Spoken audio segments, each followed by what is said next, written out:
प्यारे बच्चों, जैसे कि आप जानते हैं हम अपना 13वें पाठ के अभ्यास प्रश्नों को कर रहे हैं और आज हम अपने लिखित प्रश्न को करेंगे जिसे आपको अपने नोटबुक में लिखना है और याद करना है।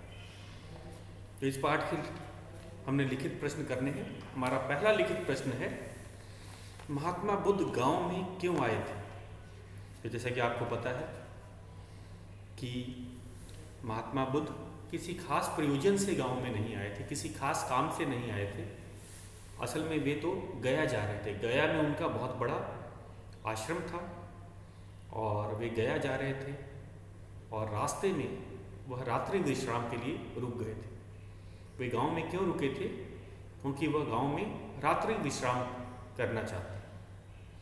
आपको पता है पहले व्यक्ति और खासकर महात्मा लोग पैदल ही एक जगह से दूसरे जगह जाया करते थे और रात होने पे जिस गांव, जिस नगर, जिस शहर वे रुकते होती थी वहाँ पे रात्रि विश्राम करते थे ताकि फिर अगले दिन वे अपनी यात्रा जारी रख सकें। तो हमारा उत्तर भी यही रहेगा। हम लिखते हैं, महात्मा बुद्ध गांव में क्यों आए थे? महात्मा बुद्ध गांव में रात्रि विश्राम के लिए आए थे। तो शुरू करते हैं अपना लिखित प्रश्न उत्तर। आज हमें लिखित प्रश्न उत्तर को हल करना है और हमारा पहला लिखित प्रश्न उत्तर है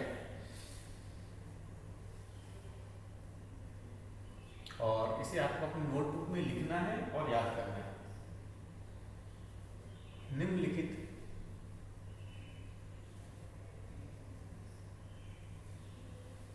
प्रश्नों के उत्तर लिखो।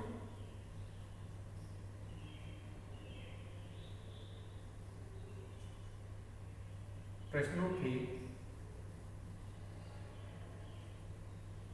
उत्तर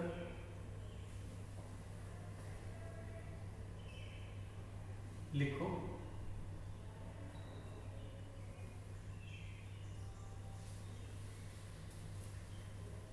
हमारा पहला प्रश्न है,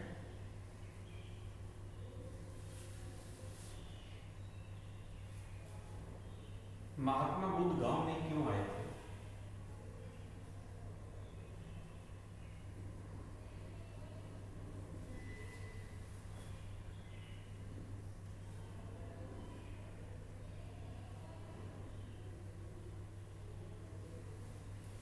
गांव में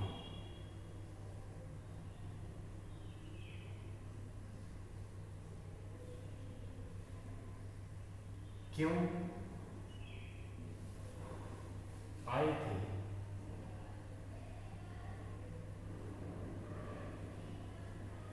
हमें कारण बताना है। आपको पता है वे रात्रि विश्राम के लिए गांव में आए थे। रात्रि विश्राम क्या होता है बच्चों? जब रात में यात्रा नहीं की जाती थी अंधेरे के कारण और व्यक्ति थक भी जाते हैं तो ये रात का जो विश्राम किया जाता है उसे रात्रि विश्राम कहा जाता है। तो लिखेंगे, इसका उत्तर बहुत आसान है। महात्मा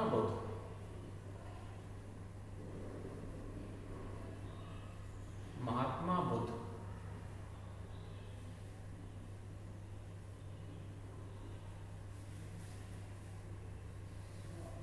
गांव में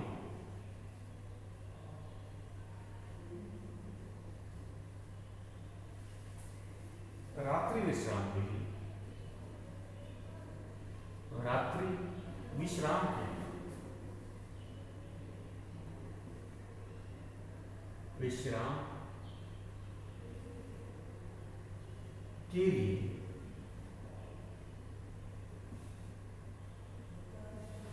रात्रि विश्राम के लिए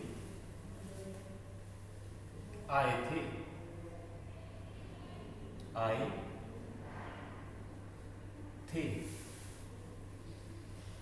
अगला है हमारा अगला प्रश्न, ख,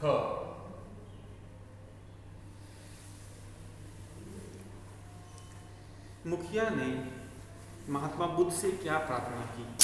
हम जानते हैं गांव का जो मुखिया था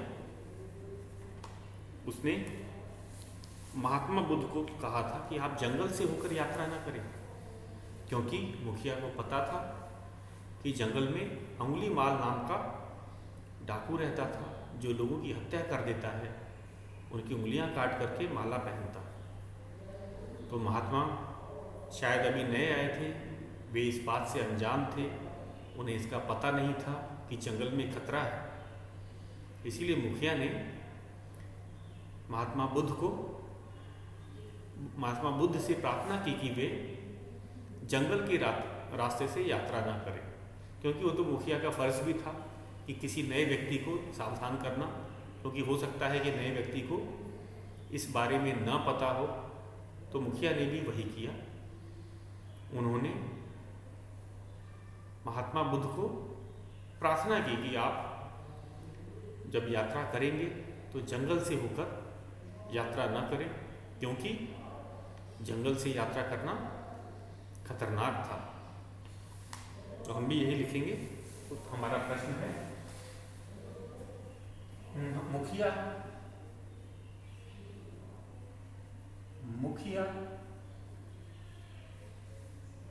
ने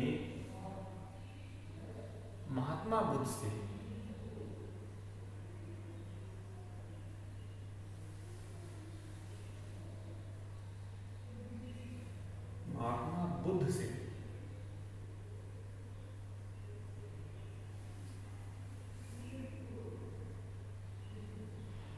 क्या प्रार्थना की? क्या प्रार्थना की?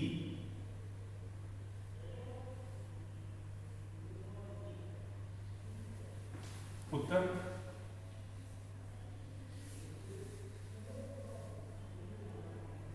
मुखिया ने महात्मा बुद्ध से क्या प्रार्थना की? तो हम लिखेंगे वही कि जंगल से यात्रा न करने की प्रार्थना की, और पूरा वाक्य लिखा जाता है। तो हम भी लिखेंगे, मुखिया ने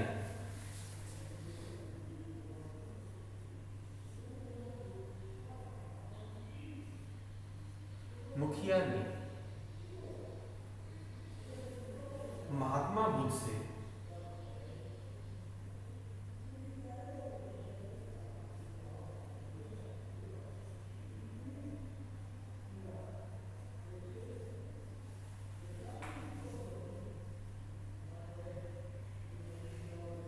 प्रार्थना की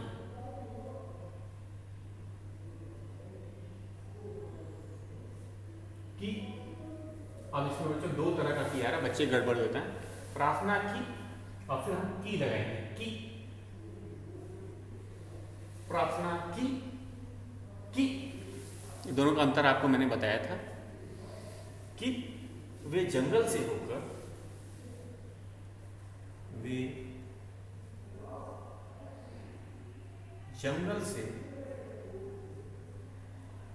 होकर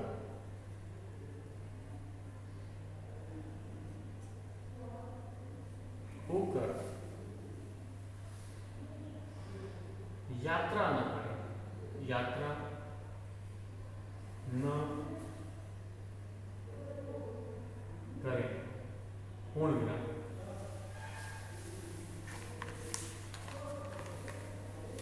अब बच्चों इसको एक बार मैं फिर से पढ़ देता हूँ, दोहरा लेता हूँ। आपको इसे अपने नोटबुक में लिखना है और अच्छी हैंडराइटिंग में लिखना है। तो हमारा पहला लिखित प्रश्न था, महात्मा बुद्ध गांव में क्यों आए थे? महात्मा बुद्ध गांव में क्यों आए थे? हमें कारण बताना था। महात्मा बुद्ध गांव में रात्रि विश्राम के लिए आए थे। उसके बाद पूर्ण विराम होता है, ये कोई नहीं भूलेगा, पूर्ण विराम लगाना है। हिंदी में जब भी कोई वाक्य पूरा हो जाता है तो हम पूर्ण विराम लगाते हैं। तो फिर से एक बार देख लो, महात्मा बुद्ध गांव में क्यों आए थे? महात्मा बुद्ध गांव में रात्रि विश्राम के लिए आए थे। मुखिया ने महात्मा बुद्ध से क्या प्रार्थना की?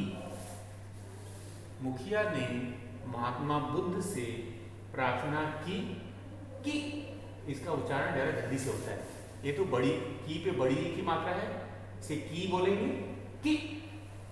वे जंगल से होकर यात्रा न करें। तो ये था हमारे, हमने 2 प्रश्न कर दिया। अब अपने अगले प्रश्न ग पे चलते हैं। आप इसे नोट कर लीजिए। हमारा ग प्रश्न है, बहुत ही सरल है।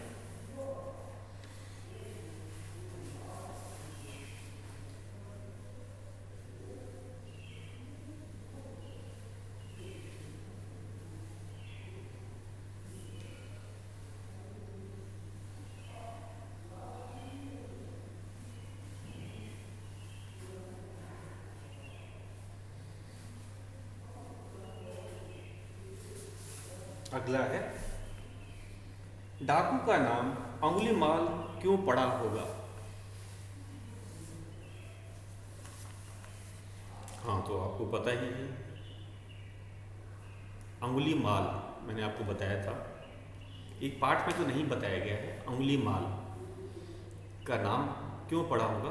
उंगलियों की माला पहनने वाला डाकू बहुत ही क्रूर था, ये बताया गया था। लोगों को की हत्या करके उनकी उंगलियां काट देता था और उन उंगलियों की माला बनवा करके पहना करता था ताकि लोग उससे डरें।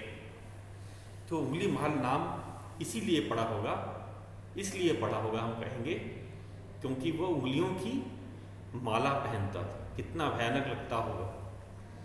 हाँ, तो डाकू का नाम उंगली माल क्यों पड़ा होगा? प्रश्न क्या है?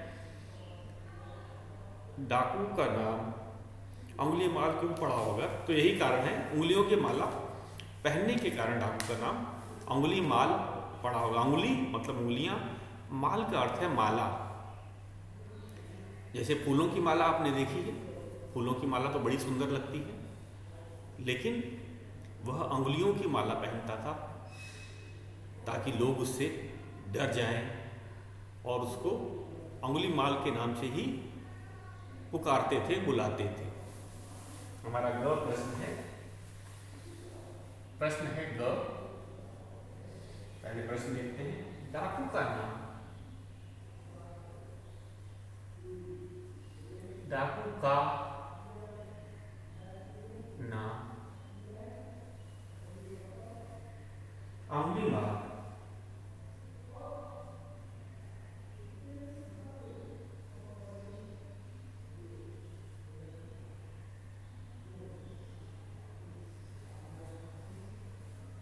क्यों पड़ा होगा?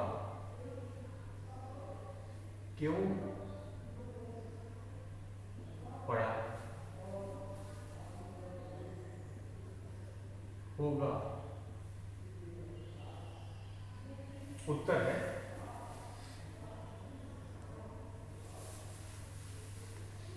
डाकू का नाम अंगुली माल इसलिए पड़ा होगा। हम पूरा कारण बता के लिखेंगे।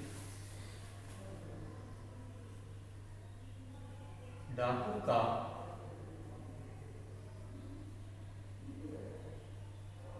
नाम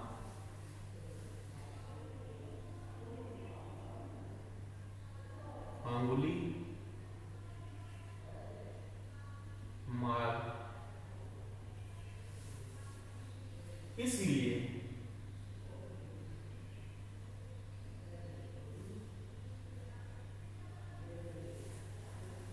पड़ा होगा।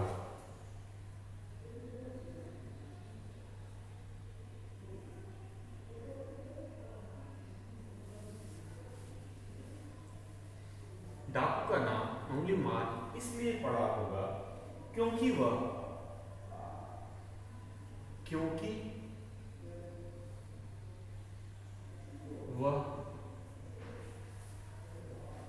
यात्रियों को मारकर, कौन यात्री बच्चों?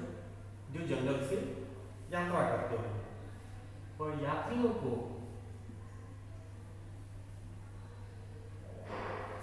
मारकर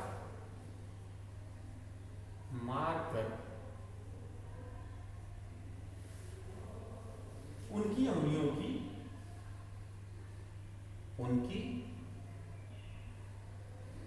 अंगुलियों की माला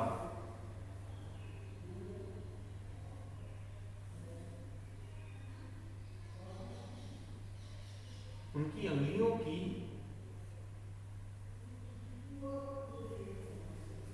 माला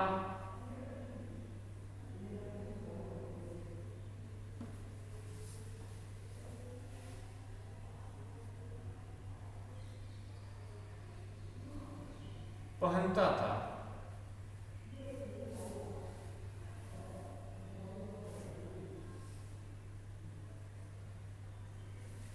तो आपको पता है डाकू का नाम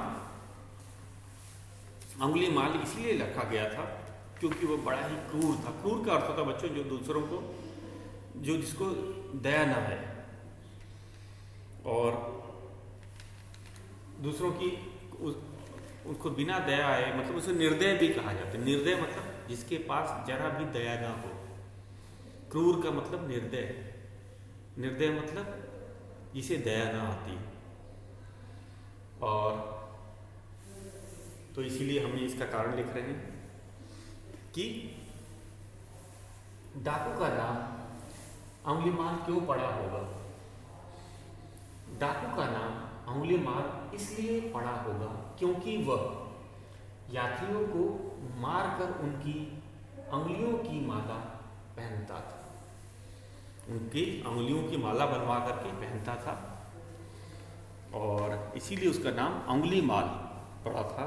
लोग उसका नाम सुनते ही डर जाते थे कि अरे ये तो लोगों को मार करके उनकी उंगलियों की माला पहनता है। तो बच्चों इसको आप मेरे साथ साथ ही नोट करते जाइए। कुछ बच्चे बाद में नोट करते हैं तो सही नहीं होगा। जैसे जैसे आप वीडियो देख रहे हैं आप साथ साथ इसे नोट करते जाएं। फिर से मैं इस प्रश्न को एक बार दोहरा देता हूँ। तो लिखते हैं, हमारा एक दो प्रश्न है, आपको लिखना है डाकू का नाम अंगुलीमाल क्यों पड़ा होगा।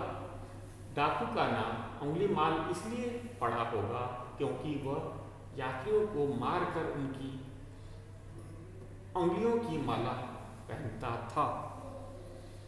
उनको मारकर उनके अंगुलियों की माला पहनता था। और ये है हमारा ग प्रश्न। अब अपने हम अंतिम प्रश्न पे चलते हैं जो घ प्रश्न है। मैं लिखता हूं अपने अंतिम घ प्रश्न, आपने इसे लिख लिया होगा।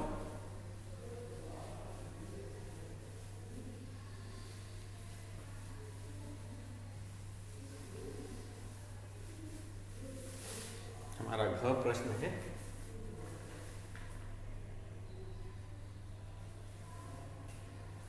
महात्मा बुद्ध ने अंगुलीमाल को क्या काम बताया। महात्मा बुद्ध ने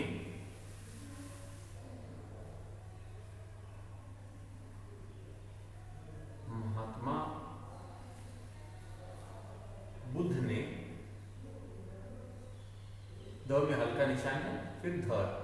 महात्मा बुद्ध ने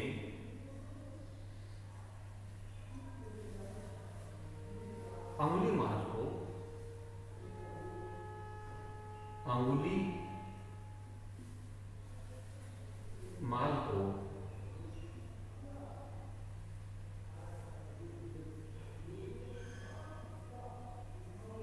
क्या काम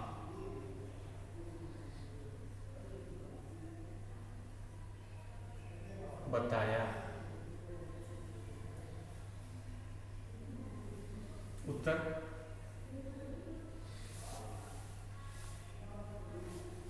तो आपको पता है, जब महात्मा बुद्ध उस गांव में रात्रि विश्राम करके अगले दिन जब वे जाने लगे तो उनकी भेंट अंगुलीमाल से हो। महात्मा बुद्ध फौरन उन्हें पहचान गए क्योंकि उसने अंगुलियों की माला पहनी थी और वह उनकी तरफ ही चला आ रहा था। तो अंगुलीमाल ने कहा कि वे तो मेहमान हैं। किसके मेहमान हैं? अंगुलीमाल के अतिथि हैं। क्यों? क्योंकि वे अंगुलीमाल के इलाके में आए हैं। तो वे अतिथि बन गए और अंगुलीमाल को बड़ा हैरानी हुई, आश्चर्य भी हुआ कि ये कौन व्यक्ति है जो मुझे अपना अतिथि बता रहा है। और इस नाते उन्होंने अंगुलीमाल को एक काम भी दिया। कहा कि भाई अतिथि के लिए तो लोग अपनी जान दे देते हैं, अतिथि की लोग सेवा करते हैं। तो कौन सा काम बताया था? उन्होंने पेड़ से 4 पत्ते तोड़कर लाने के लिए कहा था। महात्मा बुद्ध ने अंगुलीमाल को एक काम बताया था कि जाओ तुम पेड़ से 4 पत्ते तोड़ कर लाओ और उसके बाद उन्हें उस 4 पत्तों को फिर से जोड़ दो। तो तोड़ना तो आसान था लेकिन जोड़ना मुश्किल था। तो यही हमें बताना है, काम बताना है। प्रश्न क्या पूछ रहा है एक बार देखो। महात्मा बुद्ध ने अंगुलीमाल को क्या काम बताया, क्या काम करने के लिए कहा। काम बताया का क्या अर्थ है यहाँ पे? क्या काम करने के लिए कहा। तो हम लिखेंगे महात्मा बुद्ध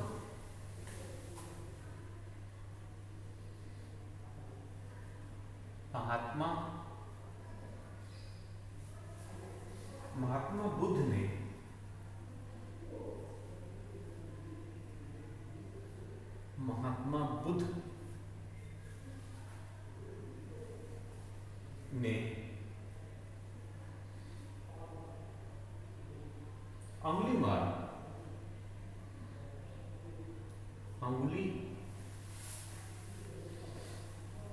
अंगुलीमाल में छोटी ई की मात्रा होती है, हम यहाँ पे सब जगह बड़ी लिख रहे हैं। अंगुलीमाल जो होती है उसमें ई की छोटी मात्रा होती है। अंगुलीमाल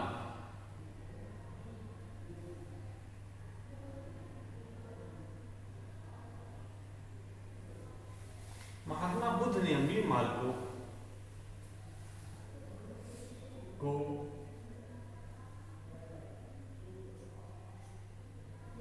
पेड़ से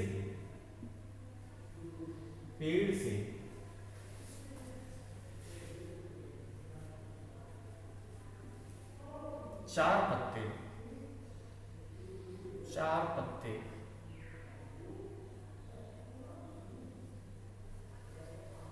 तोड़ कर लाने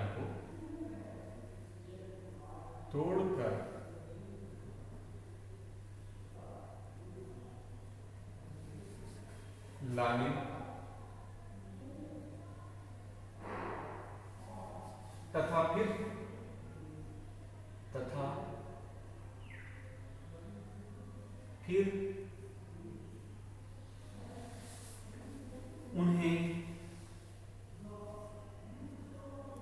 उन्हें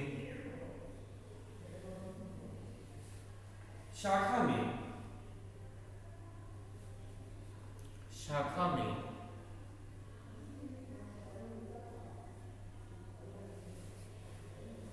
जोड़ने का काम बताया। जोड़ने का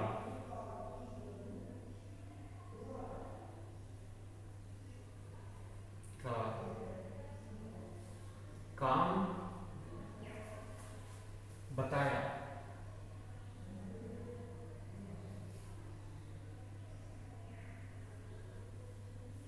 पूर्ण विराम, जब वाक्य खत्म होता है तो हम पूर्ण विराम लगाते हैं। तो एक बार फिर से ध्यान देना है, ये हमारा लिखित का बच्चों चौथा घ अंतिम प्रश्न है। महात्मा बुद्ध ने अंगुलीमाल को क्या काम बताया? महात्मा बुद्ध ने अंगुलीमाल को क्या काम बताया? महात्मा बुद्ध ने अंगुलीमाल को पेड़ से 4 पत्ते तोड़कर लाने तथा फिर उन्हें शाखा में जोड़ने का काम बताया। तो हमने देखा है इस पाठ में कि जब महात्मा बुद्ध अंगुलीमाल से मिलते हैं तो वे कहते हैं जाके पेड़ से 4 पत्ते ले आओ, और वो लेके भी आ गया, क्योंकि कोई कठिन काम तो होता नहीं है। 4 पत्ते तोड़ के लाना तो कोई बड़ी मुश्किल काम नहीं थी, इसीलिए अंगुलीमाल कर गया। लेकिन जैसे ही वह पत्ते लेके महात्मा बुद्ध के पास है, उन्होंने कहा कि फिर इसने यहाँ से आपने तोड़ा था, शाखा से तोड़ा था, उसे दोबारा शाखा पर लगा दो। तो ये था महात्मा बुद्ध ने अंगुलीमाल को जो काम बताया था, वही हमें लिखना था। तो जितना पूछा जाता है हम उतना ही उत्तर लिखेंगे। तो फिर से एक बार बच्चों देख लो, महात्मा बुद्ध ने अंगुलीमाल को क्या काम बताया? महात्मा बुद्ध ने अंगुलीमाल को पेड़ से 4 पत्ते तोड़कर लाने तथा फिर उन्हें शाखा में जोड़ने का काम बताया। तो क्या काम बताया? 4 पत्ते लाकर जोड़ने का काम बताया। तो पूरा लिखेंगे और लिखते समय लिखाई भी आपकी सुंदर होनी चाहिए। महात्मा बुद्ध ने अंगुलीमाल को पेड़ से 4 पत्ते तोड़कर लाने तथा फिर उन्हें शाखा में जोड़ने का काम बताया। तो ये था हमारा कौन सा प्रश्न? लिखित का घ प्रश्न, और ये बहुत ही आसान था, आपने इसे नोट कर लिया होगा। अब हम भाषा से के अंतर्गत के प्रश्न करेंगे, जो कि हमें पता है व्याकरण से संबंधित प्रश्न होते हैं। भाषा से के जो प्रश्न होते हैं किससे संबंधित होते हैं? व्याकरण से संबंधित होते हैं। तो चलते हैं हम अपना भाषा से के प्रश्न पर चलते हैं, और इसे हम अपने पाठ्य पुस्तक में ही कर लेंगे, क्योंकि ये बहुत ही सरल है और हम इन्हें अपने पाठ्य पुस्तक में ही कर लेंगे। तो चलो चलते हैं अपने भाषा से व्याकरण के प्रश्न को हल करने।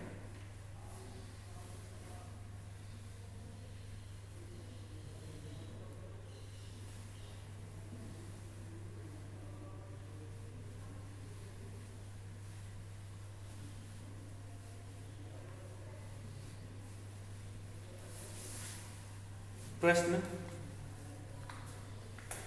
ये था हमारा भाषा से। आपको पता है व्याकरण से संबंधित सारे प्रश्न पाठ्य पुस्तक में भाषा से के अंतर्गत ही आते हैं, और इसका पहला प्रश्न आज हम करेंगे। प्रश्न है, पाठ में से रेखांकित शब्दों के समानार्थी शब्द ढूंढकर वाक्य दोबारा लिखो। तो जो शब्द दे रखे हैं उनको हम करते हैं, वे पाठ से दिए गए हैं। पाठ में से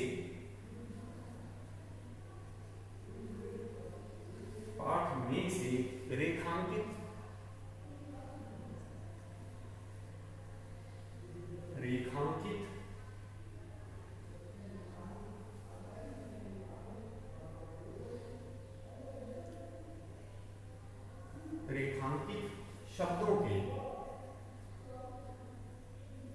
शब्दों के समानार्थी, समानार्थी का मतलब पर्यायवाची, आपको पता ही है। समानार्थी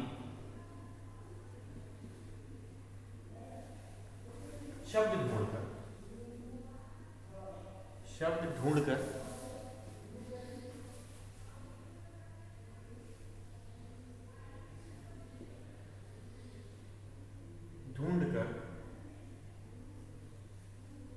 वाक्य दोबारा लिखो। वाक्य दोबारा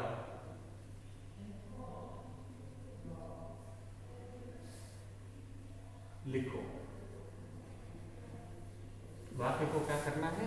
हम दोबारा लिखेंगे, और शब्द कहाँ से चुनेंगे? पाठ में से। इसका ध्यान रखना है कि हमें शब्द पाठ से चुनना है और इसे वाक्य को दोबारा लिखना है। जैसे ऋषि ने शिष्यों को आशीष दिया, तो आशीष का हमारा पाठ में क्या है? आशीर्वाद।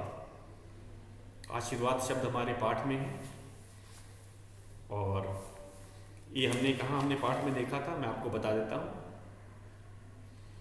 महात्मा बुद्ध का आगमन, सब खड़े होकर प्रणाम करते हैं, बैठने के लिए आसन देते हैं। महात्मा बुद्ध उन्हें आशीर्वाद देते हैं। महात्मा बुद्ध उन्हें आशीर्वाद देते हैं, तो आशीष का के जगह पे हम आशीर्वाद लिखेंगे। ऋषि ने शिष्यों को आशीर्वाद दिया। तो अब आप समझ गए इस प्रश्न में हमें क्या करना है। पाठ में जो रेखांकित जो शब्द है, इसमें रेखांकित शब्द है आशीष, और हम आशीष के जगह पे आशीर्वाद शब्द लिख के वाक्य को दोबारा लिखेंगे।